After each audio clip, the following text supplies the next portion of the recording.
राजस्थान के अंदर ओलावृष्टि, चंद मिनटों में बिछ गई ओलों की सफ़ेद चादर। किसान बोले हम तो बर्बाद हुए। राजस्थान के अंदर मौसम का मिजाज बिगड़ा हुआ है। नागौर जिले के खीमसार क्षेत्र का जो एरिया है, यहाँ पर ओलों की बरसात हुई है।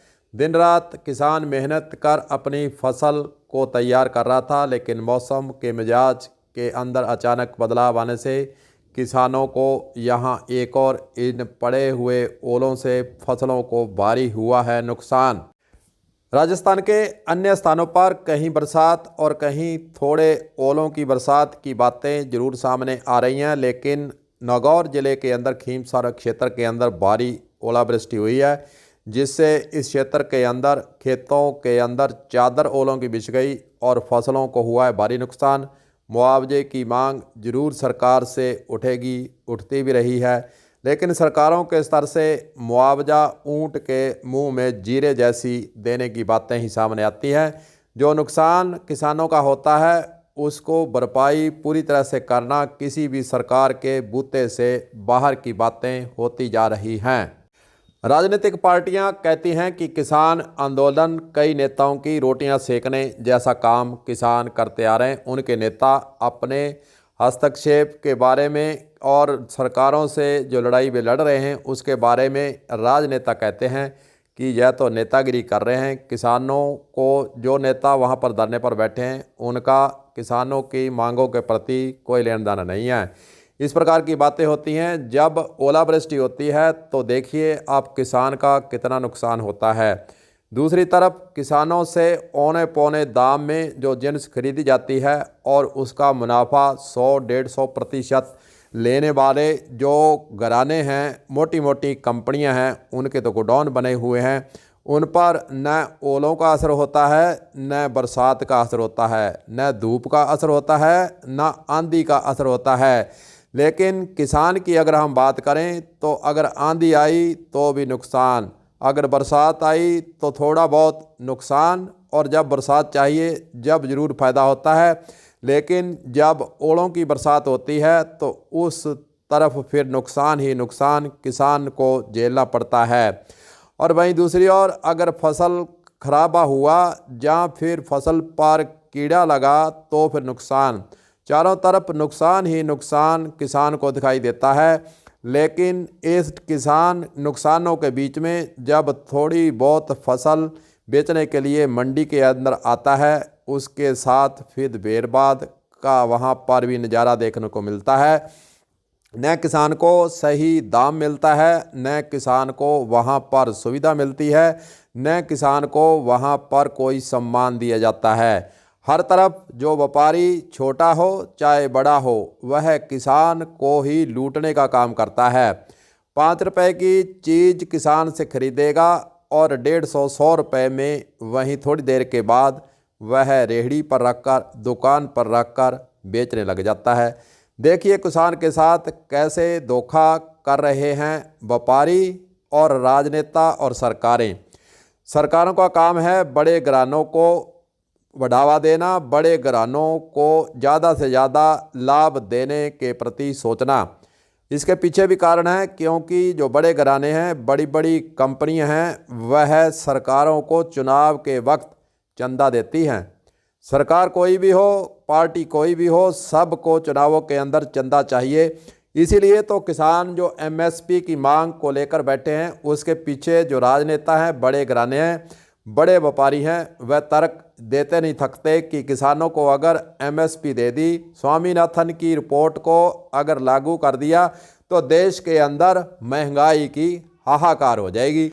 स्वामीनाथन की रिपोर्ट C+50-50% यानी जो मांग किसानों के द्वारा की जा रही है, उसको मानने के लिए केंद्र की सरकार राजी नहीं है। जहाँ तक अगर हम किसानों की मांगों की बात करें तो यह कोई मांग नई नहीं है।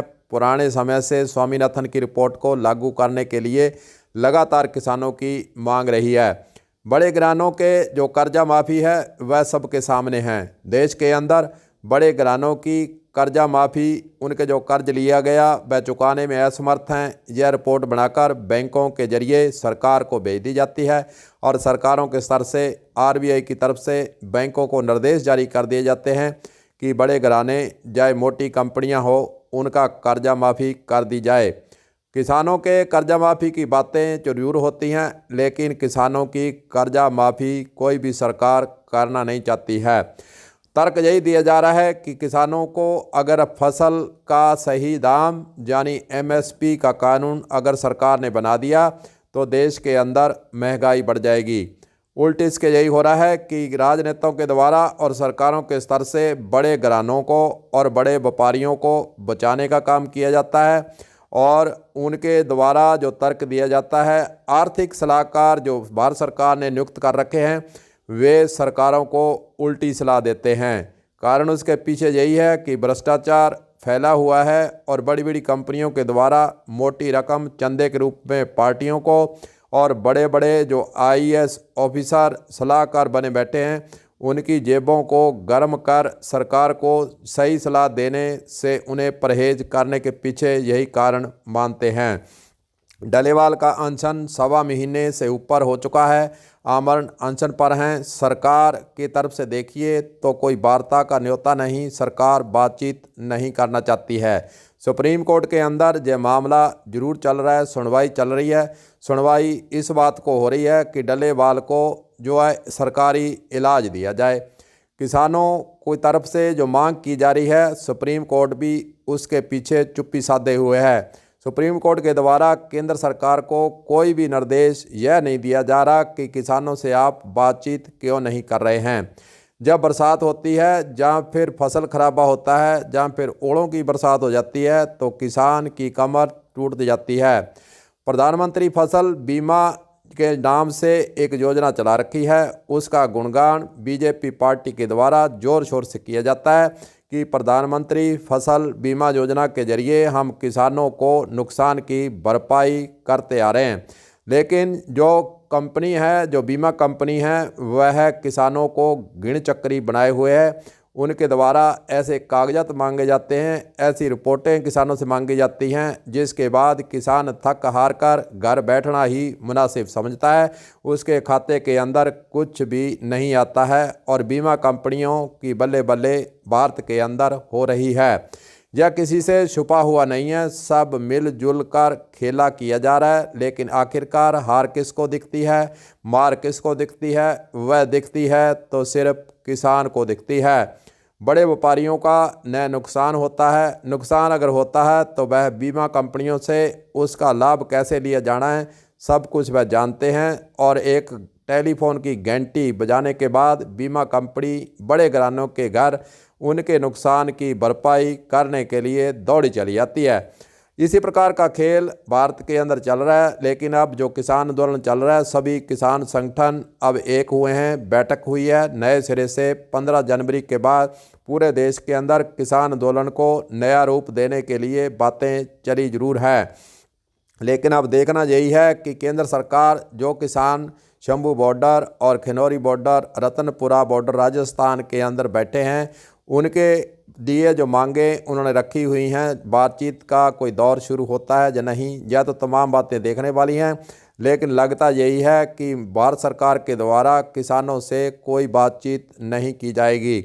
उनका मानस, उनका दिमाग, उनकी सोच और उनके जो किसानों के प्रति भावना है वह बदलने का नाम नहीं ले रही है। इसलिए कुंठित भाव से मोदी सरकार चल रही है, किसानों से कोई बातचीत नहीं करना चाहती है और किसानों को इसी प्रकार शहीद होने पर मजबूर करने के लिए लगी हुई है। किसानों का यही रोप है कि भारत सरकार के द्वारा आखिरकार किसानों ने क्या उनका बिगाड़ा है। किसानों ने जब खेत के अंदर काम करने के बाद पूरी जिन्स मंडियों के अंदर जाते हैं तो फिर मोदी सरकार या फिर अन्य सरकारें मंडियों को ख़त्म करने के लिए क्यों तुली हुई है। मंडियों के पीछे ख़त्म करने पीछे एक ही राज है कि मंडियों को ख़त्म कर दिया जाए और अडानी अबानी या बड़े घरान, बड़े कंपनियों को मंडियों का ठेका दे दिया जाए। किसानों से सीधी खरीद करें, मन माफिक रेट लगाएं और फिर मन माफिक खरीदी हुई जिन्स का बेमुनाफा कमाएं।